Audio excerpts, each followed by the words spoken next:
जय हिंद दोस्तों, Kuldeep Singh here. Welcome back to the channel. आज इस वीडियो में मैं बहुत इंपॉर्टेंट टॉपिक को डिस्कस करने वाला हूं।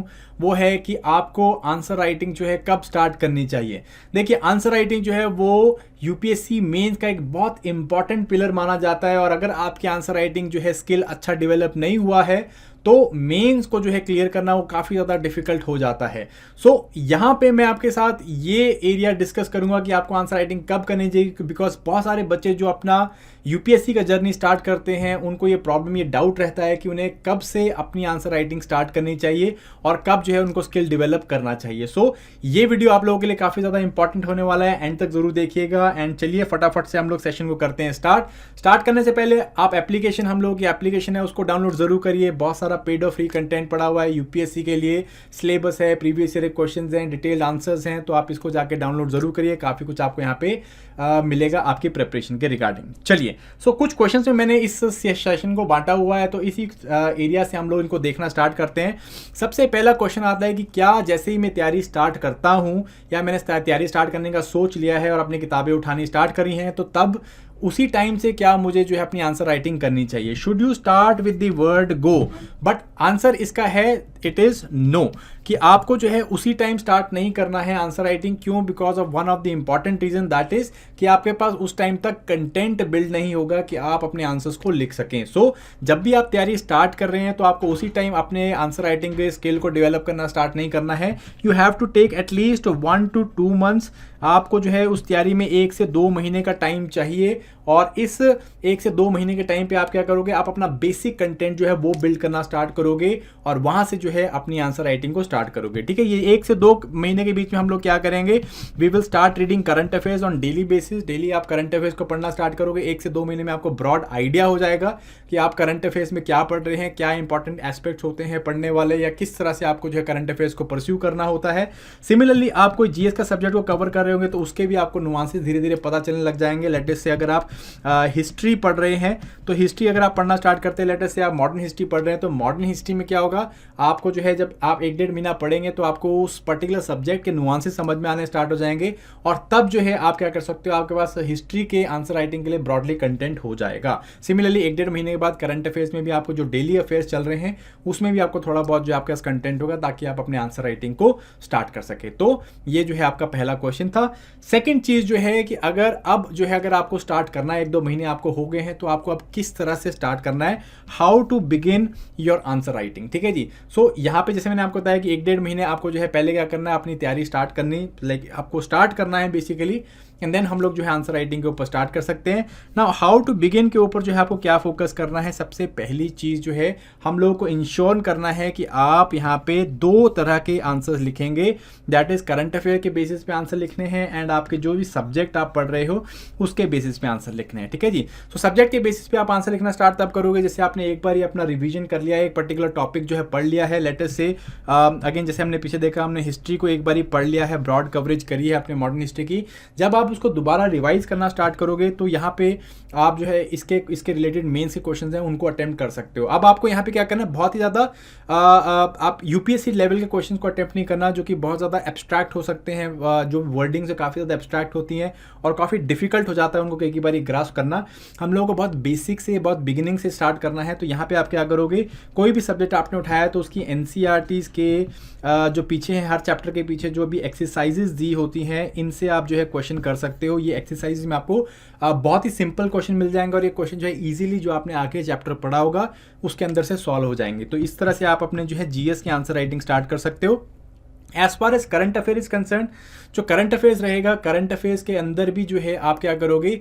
उन क्वेश्चंस को अटेम्प्ट करने की कोशिश करोगे जो कि इजी वर्डिंग के साथ जो है दिए गए हैं। फॉर इंस्टेंस हम लोग सिंपली क्या करते हैं, जब भी हमने स्टार्ट करना होता है क्वेश्चन आंसर राइट या क्वेश्चन आंसर के सेशन स्टार्ट करने होते हैं, तो हम लोग जो है बच्चों को व्हाट, व्हाई एंड हाउ के साथ स्टार्ट करवाते हैं। What, why, how is very very simple form of questioning कि what is this particular thing, why it is happening, how it can be improved. जैसे what is female labour participation ratio, why it is declining and how we can improve it. तो इस तरह के what, when, how या what, why, how वाले question जो है वो इजीली किए जा सकते हैं और बच्चे को एक क्लियर डायरेक्शन क्वेश्चन के अंदर ही अवेलेबल होती है। ठीक है, यहाँ पे आपको बहुत ज़्यादा एडवांस क्वेश्चन नहीं करने। एडवांस क्वेश्चन जैसे यूपीएससी पूछ लेता है कि बहुत एब्स्ट्रैक्ट आपको जो है एक सेंटेंस दे देगा, उसके बाद उसमें क्रिटिकली एनालाइज बोल देगा, इलैबोरेट बोल देगा या फिर एग्जामाइन बोल देगा। तो इस तरह की चीज़ों को आपको अभी अवॉइड करना है, इस तरह के क्वेश्चन को आपको अवॉइड करना है।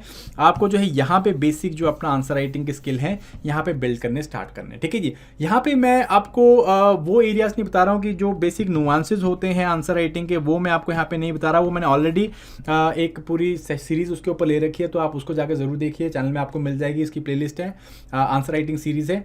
तो उसमें आपको जो है बेसिक इंट्रोडक्शन कैसे बनाना है, बॉडी कैसे लिखनी है, प्रायोरिटाइज कैसे करने हैं, पॉइंट्स, इंप्रूवमेंट, ये सारी चीज़ें आपको वहाँ पे पता चल जाएंगी। ठीक है जी, तो ये आपका पहला सेकंड एस्पेक्ट हो गया। देन थर्ड एस्पेक्ट इज कि आप जो है इस आंसर राइटिंग के स्किल को कैसे इंप्रूव करोगे एंड कैसे जो है इस स्किल को आप ओवरऑल बिल्डअप करोगे। Now as far as skill improvement and skill building is concern, आपको यहाँ पे दो चीज़ों का ध्यान रखना है। पहली चीज़ जो है वो है consistency. You have to ensure कि आप जो है आंसर राइटिंग कंसिस्टेंटली लिख रहे हो, तो कंसिस्टेंसी के बारे में और डिटेल में बात करूंगा। सेकेंड चीज़ जो आपको यहाँ पे करनी है, that is very very important, it is to do a lot of repetition. अब ये रेपिटेशन से मेरा क्या मतलब है ना, as far as repetition is concern, मैं यहाँ पे हमेशा बोलता हूँ अपने बच्चों को कि भाई यू नीड टू इंश्योर, आप ऐसे नहीं कि एक हफ्ते में जो है 5 अलग अलग क्वेश्चंस लिख रहे हैं, वो उससे आपकी इंप्रूवमेंट जो है वो बहुत ज़्यादा मिनिमल होगी, क्योंकि 5 अलग अलग क्वेश्चन में 5 अलग अलग तरह का कंटेंट होगा और 5 अलग अलग तरह से जो है आपको लिखना होगा, स्टाइल होगा। आपको क्या करना है जनरली कि आप एक ही क्वेश्चन को एटलीस्ट 2 से 3 बारी अटेम्प्ट करें, चाहे हफ्ते में सिर्फ एक ही क्वेश्चन लिखें, बट उसको जो है 2 से 3 बारी या इवन 4 बारी लिख के देखें। किससे क्या होगा, इससे आपको पता चलेगा कि जो पहले बारी मैंने जो भी प्रॉब्लम्स या मिस्टेक्स होंगी वो आप दूसरी बार रेक्टिफाई करोगे, देन दूसरी बारी वाली मिस्टेक्स आप तीसरी बार रेक्टिफाई करोगे, एंड इवेंचुअली जब आपने पहली बारी जो पहला आंसर लिखा होगा और जो आपने तीसरा चौथा आंसर लिखा होगा, उसमें जो है काफ़ी ज़्यादा डिफरेंस आपको देखने को मिलेगा। एंड ये जो है इंश्योर करेगा कि आप जो है बहुत मैसिवली, बहुत रैपिडली जो है क्या कर रहे हैं, इंप्रूव कर रहे हैं। Now as far as consistency is concern, consistency is all about कि आप क्या कर रहे हैं, आप जो है कंटिन्यूसली अपनी आंसर राइटिंग कर रहे हैं। ये नहीं कि भाई आप हफ्ते में या फिर महीने में 1-2 बार आंसर राइट करते हैं, उसके बाद भूल जाते हैं, या फिर 6-8 महीने आपने आंसर राइटिंग की नहीं, फिर आपने सडनली स्टार्ट करी, 1 हफ्ता करी और फिर आपने जो है 4-5 महीने आप नहीं पकड़ा उसको।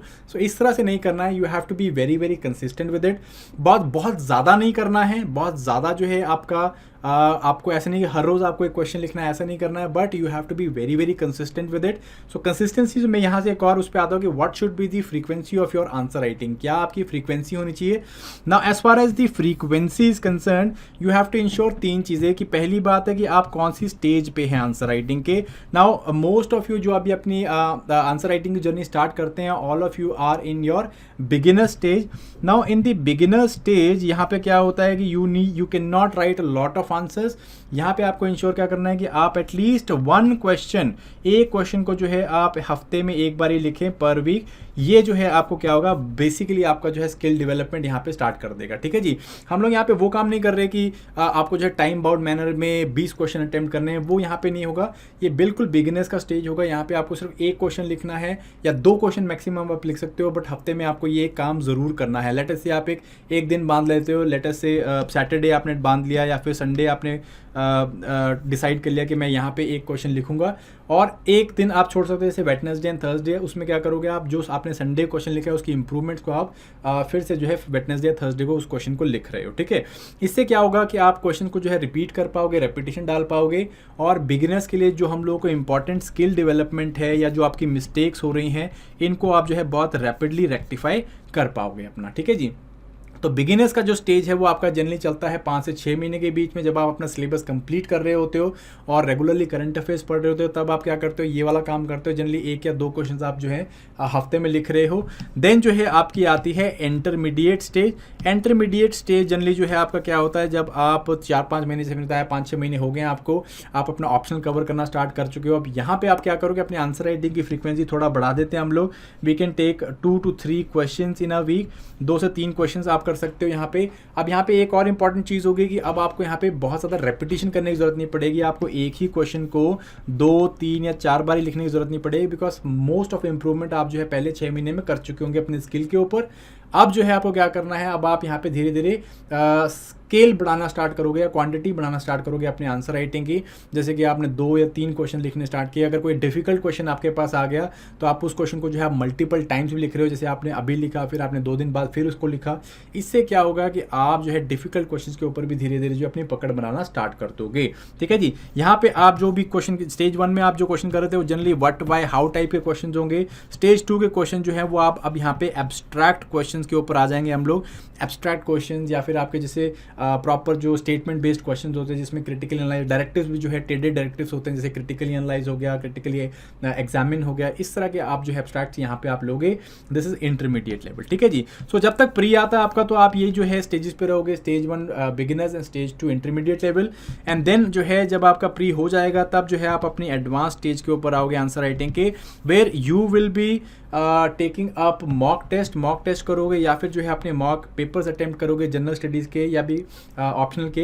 Hair what you will do is आप जो है पूरा का पूरा पेपर लेट अस से 20 क्वेश्चन, 15 क्वेश्चन, 10 क्वेश्चन इस तरह के जो है सेट करोगे। पहले 10 क्वेश्चन का सेट करोगे और उसको टाइम बाउंड मैनर में करना है। टाइम बाउंड मैनर में जो है हम लोग क्या करेंगे, इसको टाइम बाउंड मैनर में हम लोग इसको कवर करने की कोशिश करेंगे, सो कि आप रियल टाइम में प्रेशर के साथ जो है अपने आंसर्स को लिख पाओ और उन आंसर्स को प्रॉपर फ्रेम कर पाओ और टाइम को जो है एफिशिएंटली मैनेज कर पाओ। तो ये काम जो है अब हम एडवांस स्टेज में करते हैं। ठीक है जी। सो इस तरह से 3 स्टेज भी होगा आपका। You have to start with the beginners programme. Beginners में हम लोग क्या करेंगे 1 और 2 क्वेश्चंस इन अ वीक, और उसमें हम क्या करेंगे, रिपीटिशन ज़्यादा रखेंगे, एक ही क्वेश्चन को 2-2, 3-3 बार करेंगे ताकि इंप्रूवमेंट कर सके। इंटरमीडिएट में we can go for 2 to 3 question और यहाँ पे हम रेपिटेशन कम कर देंगे, सिर्फ डिफिकल्ट क्वेश्चन में हम लोग रेपिटेशन कर रहे हैं। एडवांस लेवल जो कि प्री के बाद आएगा आपका, उसमें हम क्या करेंगे फुल लेंथ या फिर हाफ लेंथ मॉक्स करेंगे, जहाँ पे आपका टाइम बाउंड मैनर में हम लोग time efficiency as well as आपका जो आंसर्स की क्वालिटी है उसको जो है मैनेज करने की कोशिश करते हैं। ठीक है जी। सो ये बेसिकली 3 लेवल होते हैं guys. Okay, so that was this session on कि किस तरह से आप अपनी या कब आपको आंसर राइटिंग करनी चाहिए और कैसे करनी चाहिए। आंसर राइटिंग में क्या चीज़ें होती है, जैसे मैंने आपको बताया वो ऑलरेडी आपको प्लेलिस्ट में मिल जाएगी, आप उसको जाकर ज़रूर देखिएगा। कुछ डूज एंड डोंट्स होते हैं जो आपको आंसर राइटिंग में या फिर आप जब स्टार्ट कर रहे हो तो आपको इंश्योर करने हैं। सबसे पहली चीज़ आपको करनी है कि आपको जो है सिंपल लैंग्वेज में लिखना है। Do not try to imitate newspaper style of writing. जो बिगिनर वाले बच्चे होते हैं बहुत ज़्यादा ये करते हैं, क्योंकि न्यूज़पेपर 1-1.5 महीने से न्यूज़पेपर पढ़ रहे होते हैं। अब वो क्या होता है, वो न्यूज़पेपर के स्टाइल से जो है आंसर लिखने की कोशिश करते हैं, जो कि it is very difficult and it is creative writing, जो कि बहुत ज़्यादा टाइम कंज्यूम कर लेता है। तो आपको उसे इमिटेट नहीं करना है। स्टैंडर्ड जो भी आपकी राइटिंग होती है उसी को आपको फॉलो करना है। इंट्रोडक्शन, बॉडी, कंक्लूजन, एंड इसमें भी आपको जो है बहुत ज़्यादा फ्लावरी नहीं लिखना है, बहुत ज़्यादा स्टाइलिश नहीं लिखना है, आपको सिंपल सी लैंग्वेज में जो है इसको लिखना है। ठीक है, तो इस ट्रैप को आपको हमेशा अवॉइड करना है, never to write in newspaper style. Second thing है कि आपको जो है अच्छे टेम्पलेट्स बिल्ड करने हैं अच्छे शब्दों के, क्योंकि अच्छे शब्द अगर आप लिखोगे तो वो क्या होंगे, वो आपका एक ब्रॉड पर्सपेक्टिव भी दिखाएंगे। कम शब्दों में आप ज़्यादा जो है इन्फॉर्म भी कर पाओगे, ज़्यादा जो है अपना आइडिया भी दे पाओगे, आर्ग्यूमेंट भी रख पाओगे। एंड इसके अलावा जो है वो पेपर को जो है एक बहुत अच्छा, या आंसर को जो है एक बहुत अच्छा फील भी देता है, एग्जामिनर को काफ़ी अच्छा लगता है। ठीक है जी। जैसे कुछ एग्जांपल देता हूँ मैं आपको, जैसे अफोर्डेबल, एक्सेसिबल, सस्टेनेबल, इंटीग्रेटेड, है ना। किसी भी चीज़ में आप इंटीग्रेट लगा दो तो it sounds very nice. Integrated water management, integrated environment management, integrated coastal regulation management. तो ये सारी चीज़ें जो हैं क्या है, बेसिकली आपके आंसर को एक स्टैंडर्ड, एक क्वालिटी प्रोवाइड करती हैं। ठीक है, कहाँ से मिलेंगे आप, जब आप अपनी तैयारी स्टार्ट करोगे तो वहाँ पे आपको बहुत सारे पॉलिसी डॉक्यूमेंट्स मिलेंगे। ये पॉलिसी डॉक्यूमेंट्स आपको हेल्प करेंगे कि इस तरह से कि आप बेटर राइट कर सको या फिर बेटर इस तरह के शब्दों को निकाल सको। इसके अलावा आपको बहुत सारे कनेक्टर्स बिल्ड करने हैं अपने आंसर्स के लिए। कनेक्टर्स क्या होता है, जो कि एक लाइन को या एक पैराग्राफ को दूसरे पैराग्राफ से जोड़ती है। बहुत सारे बच्चों को प्रॉब्लम होता है कि वो लिखते तो हैं और पॉइंट्स पे अच्छे लिखते हैं, बट वो कनेक्ट नहीं कर पाते हैं। एक जो है ब्रोकननेस, एक लॉजिकल कोहेरेंस जो है वो नहीं मिलती है, एक लॉजिकल फ्लो नहीं देखने को मिलता उनके आंसर्स में। सो इसको आप कैसे बिल्ड करोगे, आप एक कनेक्टर्स, प्रॉपर कनेक्टर्स बनाओगे। किस तरह के कनेक्टर्स होते हैं, जैसे कि आप यूज़ करोगे the following can be the reason. तो वो लाइन जो है पैराग्राफ के एंड में वो एक कनेक्टर की तरह इस्तेमाल हो गया। Firstly, secondly, thirdly, fourthly, historically, culturally, politically, इस तरह की way forward, in the and, how ever, more over, इस तरह के जो वर्ड्स हैं वो कनेक्टर्स की तरह काम करते हैं और वो सेंटेंस के स्टार्टिंग में या फिर सेंटेंस के एंड में जो है वो क्या करते हैं, आपको एक लॉजिकल फ्लो देने में हेल्प करते हैं। तो ये भी आपको जो है साथ साथ में बिल्ड करने हैं। देन यहाँ पे एक और इम्पॉर्टेंट चीज़ है, वो आपको हैंड राइटिंग अपनी जो है इम्प्रूव करनी है गाइज। बहुत सारे जो यूपीएससी में ये बोला जाता है या फिर लाइक सीनियर्स बोलते हैं कि हैंड राइटिंग इंप्रूव करना इज़ नॉट दैट मैटर, इतना इम्पॉर्टेंट मैटर नहीं करता, इतना इंपॉर्टेंट नहीं है, but it is very very important. अगर आपकी हैंड राइटिंग अच्छी नहीं होगी तो you will not be able to communicate with the examiner. वहाँ पे आप बात तो कर नहीं रहे एग्जामिनर के साथ, आपकी राइटिंग आपके लिए बात कर रही है, तो हैंड राइटिंग अच्छी होना जो है वो बहुत ज़्यादा ज़रूरी है। And you have to ensure कि you improve your handwriting, ठीक है। जो आप नोट्स बनाओगे या जो आप आंसर लिखोगे उसमें आपको हैंड राइटिंग का बहुत ध्यान रखना है। Then always focus on the demand of the question rather than content. Again एक बहुत बड़ा ट्रैप रहता है बिगिनर्स के लिए कि वो जो है क्वेश्चन की डिमांड को भूल जाते हैं रेदर देन कि उनके पास जो उसका कंटेंट पड़ा है उसके ऊपर फोकस करते हैं, ठीक है जी। कोई टॉपिक आ गया, आपको बस पता है कि मुझे इसके अंदर बहुत सारे कंटेंट, आप उसे लिख दोगे, बट डिमांड क्या है क्वेश्चन की, क्या उसको क्रिटिकली एनालाइज करने के लिए बोला जा रहा है, क्या उसके अंदर बोला जा रहा है कि भाई इसके वे फॉरवर्ड बताओ, या क्या मतलब क्या चीज़ें मांगी है वहाँ पे, वो आपको देखना है और उस हिसाब से आपको आंसर लिखना है। तो ये बहुत ज़रूरी है। अगेन इसके लिए प्रो टिप देता हूँ कि आपको एटलीस्ट क्वेश्चन को 2 से 3 बार ही पढ़ना है और विजुलाइज करना है कि क्वेश्चन क्या कहने की कोशिश कर रहा है, क्या पूछ रहा है, फिर जो है आपको कंटेंट को उस हिसाब से मोल्ड करना है, ठीक है जी। Then do not jump into advance question. जैसे मैंने आपको पीछे बोला कि बिगिनर्स के टाइम पे आप एडवांस क्वेश्चन में जंप ना करो जहाँ पे एब्स्ट्रैक्ट वर्ड्स या एब्स्ट्रैक्ट जो है सेंटेंस का इस्तेमाल किया हुआ है, क्योंकि वो क्या होगा, उससे आपका आंसर राइटिंग बिल्ड नहीं होगा, बट आप डिमोरलाइज हो जाओगे कि भाई मेरे आंसर राइटिंग ठीक क्यों नहीं हो रही है। क्योंकि इसलिए नहीं हो रही है because it is already very very tough to decipher the question को जो है समझना ही बहुत डिफिकल्ट हो गया है, तो उसको आंसर तो लिखना जो काफ़ी ज़्यादा डिफिकल्ट होगा। तो simply you can start with just what, why, how type question, and simply जो आपकी एनसीईआरटी के मैंने पीछे जैसे बताया आपको कि जो बेसिक एक्सरसाइजेस वाले क्वेश्चन होते हैं वहाँ पे आपको काफ़ी ज़्यादा हेल्प मिल जाएगी अपना आंसर राइटिंग को बिल्ड करने के लिए। देन अगेन प्रायोरिटाइजिंग करना बहुत इंपॉर्टेंट है। अपने जब भी आप आंसर लिखोगे तो उसमें प्रायोरिटाइज करना है पॉइंट को, इंपॉर्टेंट पॉइंट ऊपर आएगा, कम इंपॉर्टेंट पॉइंट नीचे आएंगे, ये आपको काम जरूर करना है। इसके लिए आपको न्यूज़पेपर एडिटोरियल्स पढ़ते हो तो उससे आपको काफ़ी हेल्प मिलेगी। उसमें भी आप देखना कि एडिटोरियल्स में भी यही होता है, इंपॉर्टेंट पॉइंट को सबसे पहले लिखा जाता है, फिर जो है आपको लेस इंपॉर्टेंट पॉइंट्स को लिखा जाता है। यही काम आपको भी डेवलप करना है अपनी आंसर राइटिंग में। जब भी लिखोगे इंश्योर करना, यू हैव टू इंश्योर कि यहाँ पे आप प्रायोरिटाइज कर रहे हो, अपने इंपॉर्टेंट पॉइंट्स हैं उनको प्रायोरिटाइज करो ताकि मैक्सिमम इम्पैक्ट स्टार्टिंग में पड़ सके, ठीक है जी। देन इज कंसिस्टेंसी जो है it is always important than intensity. ऐसे नहीं कि आप हफ्ते में बहुत सारी आंसर राइटिंग कर रहे हो उसके बाद जो है 2 महीने आप आंसर राइटिंग नहीं कर रहे हो, ये आपको कभी रिजल्ट नहीं देगा। कंसिस्टेंसी जो है वो बहुत मैटर करेगी, तो आपको कंसिस्टेंटली आंसर लिखने हैं। हफ्ते में 1 बार ही लिखो, हफ्ते में 2 बार लिखो, एंड इस तरह से आपको कंसिस्टेंट अगर आप आंसर राइटिंग लिखोगे तो 6-8 महीने में आपकी आंसर राइटिंग बहुत ज़्यादा इंप्रूव हो जाएगी, ठीक है जी। एंड फाइनली इज़ कि आपको फोमो नहीं करना। FOMO is fear of missing out. You don't have to fear कि आप जो है मिस आउट कर रहे हो। बाकी लोग जो है या किसी आप सीनियर के साथ बैठे हो तो वो जो है 15 क्वेश्चन लिख लेता है, ऑलरेडी मेंस लिख के आया हुआ है। ऐसे नहीं सोचना है, ये धीरे धीरे बिल्ड होगा और आप सब जो है एक स्टेज पे नहीं हो। कुछ लोग जो हैं बहुत आगे हैं, कुछ लोग बहुत पीछे हैं, कुछ लोग जो है बचपन से ही डिबेट, डेक्लेमेशन कॉन्टेस्ट में या फिर ऐसे राइटिंग कॉन्टेस्ट में हिस्से लेते आए हैं, तो उनकी आंसर राइटिंग बहुत अच्छी है, तो वो बहुत जल्दी बिल्डअप करेंगे। आप जो है मे बी उतनी तेज़ बिल्डअप ना करो, तो आपको जो है फोमो नहीं करना है। यू हैव टू इंश्योर कि आप अपनी पेस को धीरे धीरे स्लोली बिल्ड करो और बिगिनर्स से फिर इंटरमीडिएट पे जाओ और फिर इंटरमीडिएट से फिर अपनी एडवांस स्टेज पे जाओ, ठीक है। यहाँ पे एक इंपॉर्टेंट चीज़ आपको करनी है कि आपको एक अच्छा मेंटर आपके पास हो, ताकि आप जो है उनको आंसर राइटिंग चेकअप करा सको या आपके आंसर जो लिखे हैं वो आप वहाँ पे चेक करा सको। ये आपको काफ़ी ज़्यादा हेल्प करेगा guys. So that was the dos and don'ts as far as answer writing is concern. Let me know अगर मैं कुछ छूट गया है या कुछ आपको लगता है कि इंपॉर्टेंट है, you can just put it on the comment box. If I will find it worthy I will love to comment on it. अगर मुझे लगे कि कोई ऐसा टॉपिक है जिस पे आप वीडियोस सुनना चाहते हैं या देखना चाहते हैं, I would love to like put content on that also. So that is it for this particular session guys. Thank you very much. I hope this made some sense to you people. So till next time, thank you very much and bye bye.